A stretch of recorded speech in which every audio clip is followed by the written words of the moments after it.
Good morning बच्चों। एक बार फिर स्वागत है आपका आपके अपने चैनल एपीएस साइंस का ट्यूबर में। तो बच्चों चैप्टर नंबर 5 विद न्यूमेरिकल्स हमारा कंप्लीट हो चुका है। तो आज के वीडियो में हम नया चैप्टर शुरू करने जा रहे हैं, चैप्टर नंबर 6। ठीक है, तो चैप्टर नंबर 6 हम शुरू करेंगे आज। चैप्टर नंबर 6, ठीक है बच्चों। तो चैप्टर 6 का नाम है वर्क, एनर्जी एंड पावर। इसको हम पढ़ेंगे, वर्क, एनर्जी एंड पावर। इसको हम डिस्कस करेंगे, वर्क, एनर्जी एंड पावर। ये चैप्टर नंबर 6 है, कार्य, ऊर्जा एवं शक्ति। क्या नाम है चैप्टर का? कार्य, ऊर्जा एवं शक्ति। कार्य, ऊर्जा एवं शक्ति, चैप्टर नंबर 6। क्लियर है बच्चों? तो सबसे पहला पॉइंट मैं ले रहा हूं कार्य। अब देखो इस चैप्टर में वेक्टर स्केलर के बारे में बता रखा है, वो मैं आपको पहले ही पढ़ा चुका हूं। सदिश और अदिश, ठीक है, सदिश, गुणनफल, अदिश, गुणनफल, ये हम पहले पढ़ चुके हैं। तो मैं सबसे पहले ले रहा हूं बच्चों कार्य क्या होता है। तो आज के टॉपिक में हम यही पढ़ेंगे, व्हाट इज वर्क, कार्य क्या होता है। कार्य बहुत किया होगा आपने अपने जीवन में। तो फिजिक्स में कार्य किसको बोलेंगे? कार्य, कार्य क्या होता है, वर्क क्या होता है, किसको कहते हैं वर्क, यानी कार्य क्या होता है। तो आप अपने जीवन में, अपने रूटीन में बहुत सारे काम करते होंगे। दैनिक दिनचर्या में, डेली रूटीन में आप बहुत सारे काम करते हो, ठीक है ना। जैसे नहाना, धोना, खाना पीना, सब कार्य तो है। किसी सामान को सरकाना, उठाना किसी चीज को, ठीक है ना। कोई सामान को अलमारी के ऊपर रखना, ऊपर से नीचे उठाना, ये सब क्या कार्य ही है। साइकिल से आप जा रहे हो, साइकिल चलाना, खेलना, ये सब क्या होते हैं? कार्य होते हैं। तो यहां कार्य किसकी बात करें? तो कार्य यहां फिजिक्स में क्या है कि अगर सपोज करो ये हमारे पास कोई वस्तु है, ये क्या है हमारे पास? कोई वस्तु जिसका मान लो कुछ ना कुछ मास है, कुछ ना कुछ द्रव्यमान है m। आपने इसमें फोर्स लगाया, क्या लगाया? फोर्स, ठीक है, बल लगाया। और इस वस्तु में क्या हो गया बच्चों? विस्थापन हो गया, यानी ये वस्तु अब यहां पे आ गई।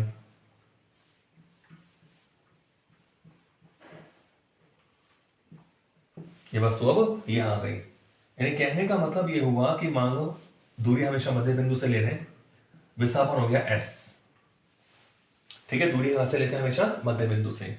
तो जैसे आपने फोर्स लगाया, ये फोर्स आप लगा रहे हो, इस पर कहीं भी लगा दो, ये आपने फोर्स लगाया, तो F फोर्स लगाया, 2F नहीं है, F ही फोर्स है। तो आपने F फोर्स लगाया यहां पर, ठीक है। तो इस वस्तु में कितना विस्थापन हो गया? S विस्थापन हो गया। तो अब इसे माना जाएगा अभी कार्य हो रहा है। क्या हो रहा है? कार्य। तो कार्य का मतलब क्या है? किसी वस्तु पर आरोपित बल और बल की दिशा में जो विस्थापन हुआ है, उसका जो गुणनफल है, वो क्या कहलाता है? कार्य कहलाता है। कार्य का मतलब क्या हुआ? किसी वस्तु पर आरोपित बल एवं बल की दिशा में विस्थापन। तो मैं इसे देखो, परिभाषा लिखो पहले, फिर इस चित्र को भी डिस्कस करेंगे कि फिजिक्स में हम कार्य किसको कहेंगे। तो क्या डेफिनेशन बनेगी इसकी कार्य की? क्या परिभाषा बनेगी? देखो, किसी वस्तु पर, वस्तु पिंड कुछ भी बोल सकते हो, किसी वस्तु पर आरोपित बल एवं बल की दिशा में, किसी वस्तु पर आरोपित बल एवं बल की दिशा में विस्थापन, यानी विस्थापन होना जरूरी है।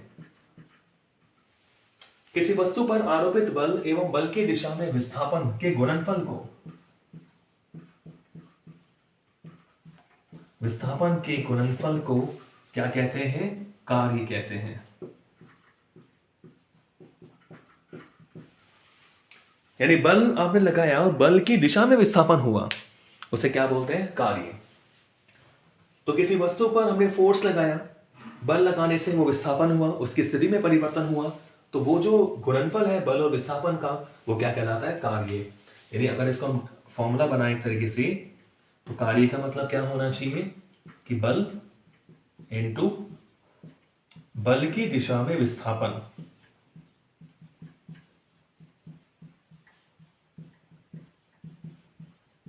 बल इंटू बल की दिशा में विस्थापन। तो जैसे मान लो पहले वाले हम चित्र में बात करें तो W is equal to, W मतलब कार्य हो गया, तो क्या हो जाएगा बल F और बल की दिशा में विस्थापन S, तो W बराबर क्या हो गया बच्चों Fs। ठीक है, ये किसके लिए था कि कोई वस्तु हमारे पास थी और जैसे हमने इस पर फोर्स लगाया तो ये वस्तु जो है वो अपनी स्थिति से परिवर्तित हुई, तो यहां पे आ गई ये, और ये जो विस्थापन है वो कितना है बच्चों S। ठीक है, ये F फोर्स लगाने से बल की दिशा में विस्थापन हुआ है, दोनों की दिशा समान है। क्लियर है? ओके। अब इसी डेफिनेशन में सपोज करो हमारे पास ये वाली स्थिति हो कि ये वस्तु हमारे पास थी, ठीक है, अब मैं इस पर ऐसे फोर्स लगा रहा हूं F, इस तरह फोर्स लग रहा है, लेकिन वस्तु का जो विस्थापन है, आगे बात समझ में, पहले हमने पढ़ा कि बल और बल की दिशा में जो विस्थापन है उसका गुणनफल ही क्या कहलाएगा भाई, कार्य कहलाएगा। क्लियर है? अब मान लो हमने क्या करा कि वस्तु पर थीटा एंगल पे फोर्स लगाया, वस्तु में हमने कितने एंगल पे फोर्स लगाया, थीटा एंगल पे फोर्स लगाया, ये एंगल कितना है थीटा, और मान लो विस्थापन यही हुआ, वस्तु यही आ गई हमारे पास, ये वस्तु यहां पे आ गई, विस्थापन मान लो ऐसे ही है, तो आप देख रहे हैं कि दोनों समान दिशा में नहीं है, तो डेफिनेशन के लिए क्या होना चाहिए कि बल और बल की दिशा में विस्थापन या विस्थापन की दिशा में बल, तो F का इस विस्थापन की दिशा में ये कितना घटक होगा, तो आपको पता है ये कितना वैल्यू होगा इसका F cos थीटा। क्या होगा भाई F cos थीटा, क्योंकि डेफिनेशन के हिसाब से दोनों सेम डायरेक्शन में होने चाहिए, तो अभी F cos थीटा और ये जो विस्थापन हो रहा है वो इसी डायरेक्शन में हो रहा है S, तो हम क्या लिख सकते हैं कार्य W इज इक्वल टू कि ये हो गया बल की value F cos theta into में क्या हो गया बच्चों S, बल इंटू बल की दिशा में विस्थापन, तो F cos थीटा की दिशा में कितना विस्थापन है S है। क्लियर है? ओके, तो इस हिसाब से W is equal to F cos theta into S को मैं लिख सकता हूं Fs cos थीटा, W को हम क्या लिख सकते हैं Fs cos थीटा, और आपको पता है कि Fs cos थीटा को मैं क्या लिख सकता हूं W is equal to F dot S, equation number 2, जहां जो थीटा होगा वो बल F विस्थापन S के मध्य क्या है, कोण है। समझ गए? थीटा क्या होगा भाई, F और S के मध्य क्या है भाई, ये कोण है, एंगल है, तो ये फॉर्मूला हो गया W is equal to F dot S। तो यहां से एक डेफिनेशन और मिल जाती है हमें कि बल और विस्थापन का बिंदु गुणनफल, अदिश गुणनफल क्या कहलाता है, कार्य कहलाता है। तो हम क्या लिख सकते हैं, देखो समीकरण 2 से, ठीक है, हम क्या लिख सकते हैं कि किसी वस्तु पर आरोपित बल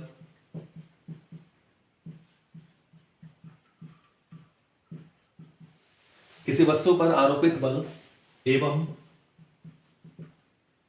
विस्थापन का अदिश गुणनफल जो है, का अदिश गुणनफल कार्य कहलाता है।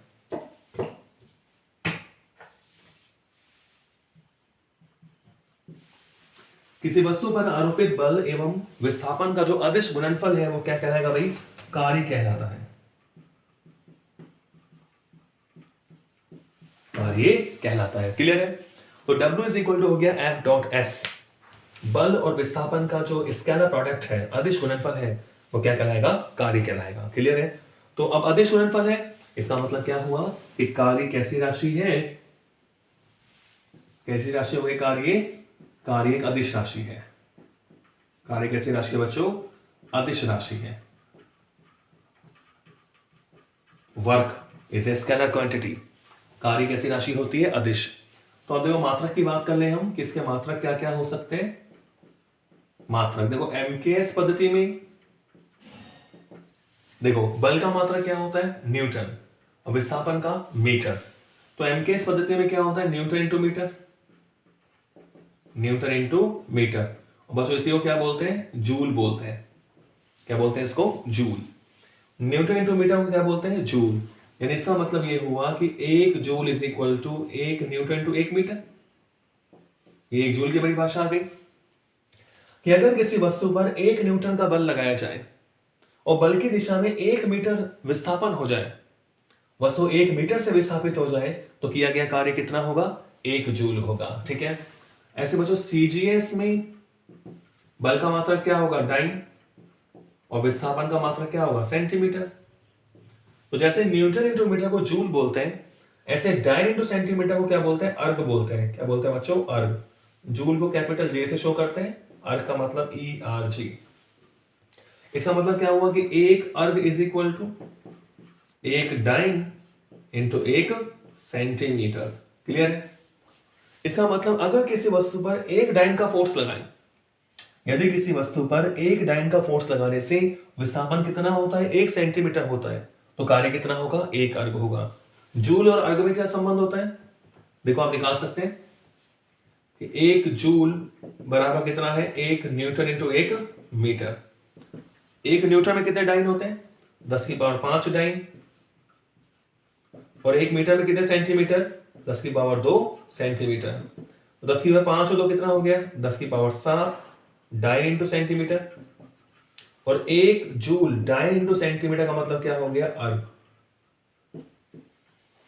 यानी बच्चों 1 जूल में कितने अर्ग होते हैं? 10 की पावर 7 अर्ग। 1 जूल में कितने अर्ग होते हैं भाई? 10 की पावर 7 अर्ग होते हैं। ठीक है। जूल एमकेएस में बड़ा है और अर्ग किसमें बच्चों? सीजीएस में। क्लियर है? तो ये कार्य की डेफिनेशन हमने पढ़ ली कि कार्य क्या होता है? F डॉट S, यानी बल और विस्थापन का कैसा गुणनफल? अदिश गुणनफल।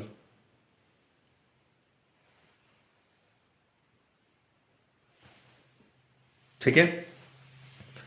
कार्य क्या होता है? बल और विस्थापन का गुणनफल होता है कैसा? अदिश गुणनफल।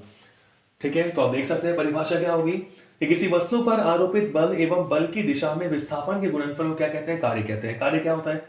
बल और बल की दिशा में विस्थापन। ये कोई वस्तु है, इस पर F फोर्स लगाया, तो इसी की दिशा में कितना विस्थापन हुआ? S। तो W is equal to FS।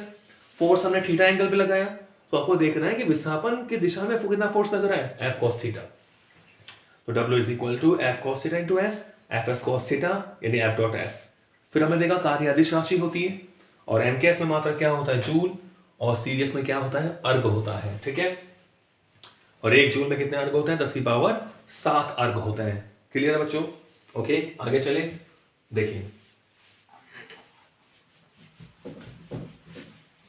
अब इक्वेशन नंबर 2 से देखिए। कार्य अदिश राशि है, यानी पॉजिटिव भी हो सकता है, नेगेटिव भी हो सकता है, और जीरो भी हो सकता है। तो मैं केस लेता हूं, केस फर्स्ट। थीटा 0 हो, थीटा बराबर क्या हो? 0 हो। थीटा 0 का मतलब क्या हुआ कि F और S दोनों पैरेलल है, तो देखो W इज इक्वल टू क्या हो जाएगा? FS cos theta. यदि थीटा 0 हो तो W बराबर FS cos थीटा में थीटा को 0 रखिए आप, W इज इक्वल टू क्या होगा? FS cos 0। तो थीटा क्या है बच्चों? 0। और cos 0 की वैल्यू क्या होती है? 1 होती है। तो W इज इक्वल टू क्या हो गया? FS। ये बच्चों कार्य का अधिकतम मान है, मैक्सिमम, यानी पॉजिटिव वर्क है, धनात्मक कार्य। थीटा इज इक्वल टू 0, यानी W इज इक्वल टू क्या हो गया? FS positive. तो दोनों समान दिशा में होंगे तो धनात्मक कार्य होगा। तो जिस दिशा में हम फोर्स लगा रहे हैं उसी दिशा में अगर विस्थापन हो रहा है तो कार्य क्या होगा? धनात्मक होगा। ठीक है। केस सेकंड लेके चले। थीटा मानो 90 डिग्री है। थीटा क्या है बच्चों? 90 डिग्री। तो W क्या होगा? FS cos 90, और cos 90 क्या होता है? 0, यानी कोई कार्य नहीं होगा। तो अगर बल और विस्थापन लंबवत है, यानी वस्तु विस्थापित हो रही है और बल लंबवत लग रहा है, तो कोई कार्य नहीं होता, यानी कार्य क्या होता है? 0 होता है। और तीसरा केस में लेकर चलूं कि अगर विपरीत दिशा में हो, बल और विस्थापन दोनों कैसे हो? विपरीत दिशा में हो, तो विपरीत दिशा का मतलब क्या होगा? कितना एंगल बनेगा? 180। थीटा कितना होगा भाई? 180 होगा। तो केस थर्ड में लेके चलूं, केस थर्ड, यदि थीटा क्या हो भाई 180 डिग्री हो, 180 डिग्री हो, तो थीटा अगर 180 होगा तो W इज इक्वल टू क्या होगा एफ एक्स कॉस 180। ठीक है, थीटा अगर 180 डिग्री है तो W हो गया F x cos theta, theta कितना होगा 180, और कॉस 180 यानी कॉस पाई की वैल्यू क्या होती है माइनस, यानी माइनस एफ एक्स। ये बच्चों नेगेटिव कार्य हो गया। कौन सा कार्य हो गया नेगेटिव। तो पॉजिटिव भी होता है कार्य, नेगेटिव भी होता है, और क्या होता है शून्य कार्य भी होता है। डिपेंड करता है कि विस्थापन और फोर्स के मध्य एंगल कितना है। तो मैं कुछ एग्जांपल लेता हूं, बताना कि किस प्रकार का कार्य हो रहा है। पहला एग्जांपल, ठीक है, पहला एग्जांपल देखें। जैसे मान लो हमें पता है कि कोई वस्तु हमारे पास है, ये कोई वस्तु हमारे पास है और इस पर एक फोर्स लग रहा है, क्योंकि वस्तु का द्रव्यमान m है तो ये होता है mg। ठीक है, तो ये बच्चों कौन सा बल होता है, ये होता है गुरुत्वीय बल, ग्रेविटेशनल फोर्स होता है। ये क्या बोलते हैं इसको, गुरुत्वीय बल, ग्रेविटेशनल फोर्स। ठीक है, तो F इज इक्वल टू कितना फोर्स लग रहा है mg लग रहा है। क्लियर है बच्चों, क्लियर है। अब मान लो अब इस वस्तु को हम ऊपर की तरफ लेके जाए, मान लो मैं इसे यहां ले जाना चाहता हूं h हाइट पर, इस वस्तु को मुझे h हाइट पर ले जाना है। ठीक है, तो बताओ, देखो बल तो लग रहा है नीचे, गुरुत्वीय बल mg नीचे की ओर, और h कहां लग रहा है ऊपर की ओर। तो बताओ कार्य क्या होगा, गुरुत्वीय बल द्वारा किया गया कि हाँ कार्य क्या होगा, गुरुत्वीय बल द्वारा किया गया कार्य, गुरुत्वीय बल द्वारा किया गया कार्य बताओ क्या होगा, यानी पॉजिटिव होगा, नेगेटिव होगा या जीरो होगा।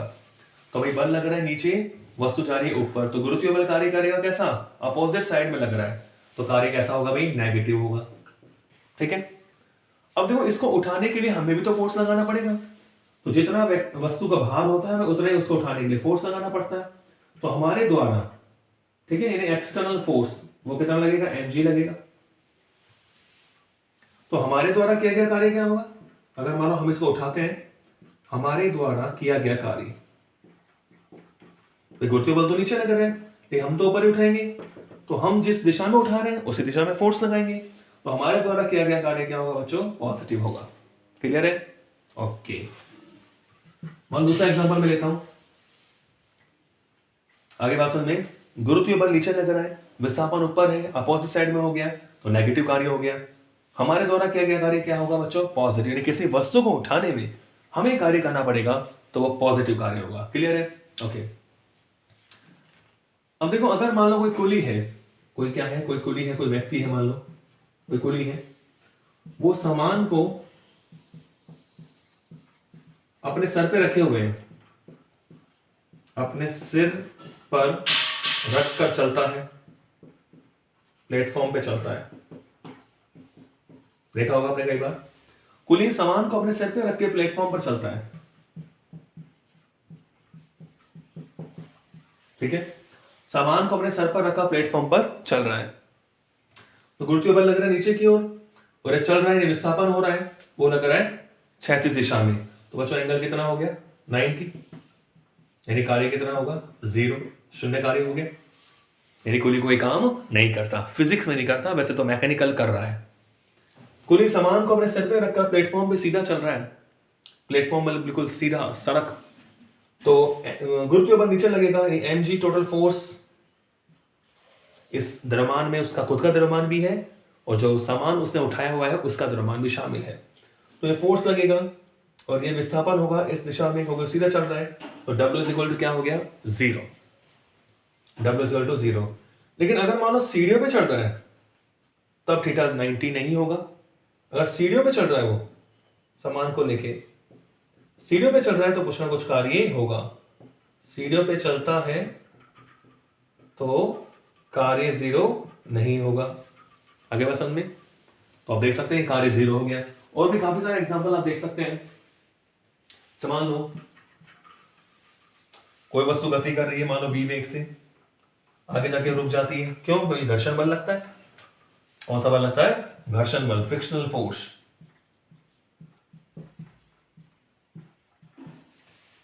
कोई वस्तु गति कर रही है, घर्षण बल से वो रुक जाती है, उसका वेग 0 हो जाता है, तो घर्षण बल द्वारा किया गया कार्य क्या होगा? ऋणात्मक होगा। घर्षण बल द्वारा किया गया कार्य क्या होगा बच्चों? ऋणात्मक होगा।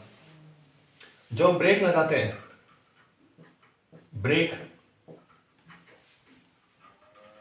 ब्रेक लगाकर अवरोधी बल जो हम उत्पन्न करते हैं, ब्रेक लगाकर अवरोधी बल, ब्रेक लगाते हैं जब वाहनों को रोकने के लिए, तो अवरोधी बल यानी रोकने वाला जो बल है, अवरोधी बल द्वारा किया गया कार्य बताओ क्या होगा?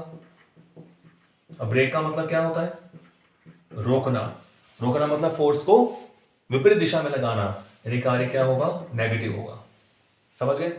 ब्रेक द्वारा जब आप किसी वाहन को रोकोगे तो अवरोधी बल द्वारा किया गया कार्य क्या होता है? ऋणात्मक होता है। क्लियर है? समझ गए? तो आज के लिए इतना ही। तो हमने पढ़ा कार्य, उसका मात्रक, विमा तो आपको पता ही है। फोर्स की विमा क्या होती है? m1 l1 t-2। विस्थापन की L1। तो बच्चों कार्य की विमा क्या हो गई? m1 l2 t-2। क्लियर? ये क्या हो गई? कार्य की विमा। तो नेक्स्ट पढ़ेंगे अगले वीडियो में। Thank you.